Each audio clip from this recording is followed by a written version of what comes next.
Hello everybody, how are you doing? Nice to see you today. I want you to talk about one extra piece of grammar, and it is about embedded questions. Firstly, I wonder, what do you know about embedded questions? Have you noticed any inaccuracy in this phrase? So I repeat it. I wonder, what do you know about embedded questions? If you have noticed this inaccuracy, you can skip watching this video and take up the exercises to complete them and to upload them on the Moodle site and to be estimated. If you haven't, it's better to watch previously this video to have some explanation. So, what does it mean embedded questions, firstly? Embedded.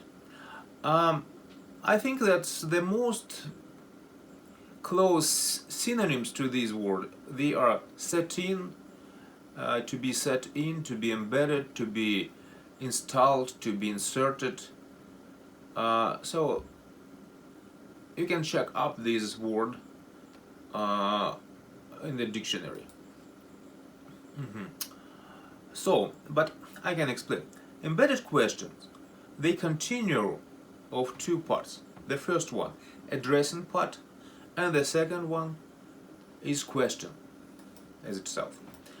So this grammar very usually added up to the reported speech, but it's kind of, I think it's a wrong way because it's very similar grammar, but it's very different, distinguishedly different grammar. We use this grammar then we want to be more polite. And I make some Russian examples. For example, you are addressing the shop assistant and want to know there is some of this stuff or goods variety, how it is distributed over the shopping space. You can ask directly. There is something. But usually when they are addressing unknown people, we use some special forms like would you like to say I wonder to something, I want to know and then you make the question thing. So we are very used to the traditional order of the questions. We know that we have to flip the subject and verb, or we can, if it is about, for example, modal verb, or we can a verb to be, or we can put before the subject the so-called auxiliary verb, like to do, to have, and I said before modal verbs. Sometimes they're working like auxiliary verbs. But for embedded questions, works so-called reported order. When we put subject and predicate in the affirmative, according affirmative order on all the verbs in the sentences. And before them we can put the WH question word or whether or if it is about yes or no questions. So I want to show you the presentation. You can my presentation prepared, developed especially for this part of our lesson, embedded questions. Firstly, so you can see that in English you can embed a question inside another question or statement, and they are usually and typically used when the speaker is addressing someone and familiar to them. Take into account that address, we don't use here a preposition, for example, address someone, address students, address fellow Americans, like it sounds in the USA presidents, and they're addressing the nature. But address to, it means that you have want to send something to somebody. Okay, so if you want to be polite, you can use these embedded questions. In Russian it sounds like не могли бы вы сказать, хотелось бы узнать, не могли бы вы подсказать та-та-та. So let's try to make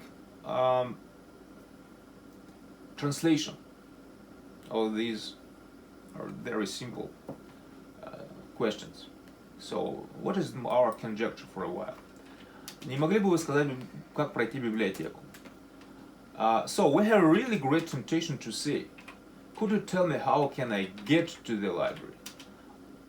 The next one. Хотелось бы узнать, что вы тут делаете. I wonder, what are you doing in here? О, не могли бы вы подсказать, где находятся джинсы? Could you tell me where are the jeans if you're addressing a shop assistant? But this is the very tough inaccuracy, very tough grammatical inaccuracy. So this way is wrong, absolutely.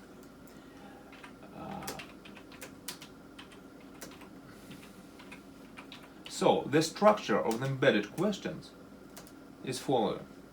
So the first part of the sentence should include so-called addressing part or addressing expression. I wonder. Хотелось бы узнать. Can you tell me? Могли бы вы мне сказать? You can use could you tell me? Do you know? Would you know? Would you happen to know? So we have so-called yes/no questions, and we use the same order, the same trick, and we use for the reported thing. Firstly, it goes the whether/if part. Whether, if you use more kind of formal situation, and if it's very suit informal speech. And then we have so-called affirmative order of the words. WH questions, the same situation as we had for the reported speech. So we have WH word plus affirmative order of the words. Affirmative is like what? It's like normal order of the words. Then we have subject, then we have predicate, and the other parts of the sentences. So we have here some examples. I gathered addressing expression. I wonder, could you tell me, do you know, would you know, can you tell me, do you by any chance know, it means случайно, вы случайно не знаете, там, do you have any idea? So there are a lot of examples. And here we have the right way of the embedded question, where the library is. You can see that here we have WH question, subject, and the verb. Who that man was. So I can say, I wonder who that man was. Or could you tell me who that man was? Or do you know who that man was? So I can underline one more again. There is a great temptation to say this part according to the question order pattern. But this way is absolutely wrong. Do you know what it happens in here? Or can you tell me what it happens in here? For example, could you tell me what your name is? Not what is your name. What is your name is absolutely wrong in here. So you heard a conversation about somebody, and you want to know how old he was. And there you have the right order of the sentence. Or for example, would you know what time the shop works from? So we got through the very short, very brief review of this grammar, and your next step to make very short and very easy example to drill your embedded questions skill. Good luck, see you later, do your work, and keep your eyes on our course, because every day or more or less regularly I add something new. And work with forums. Add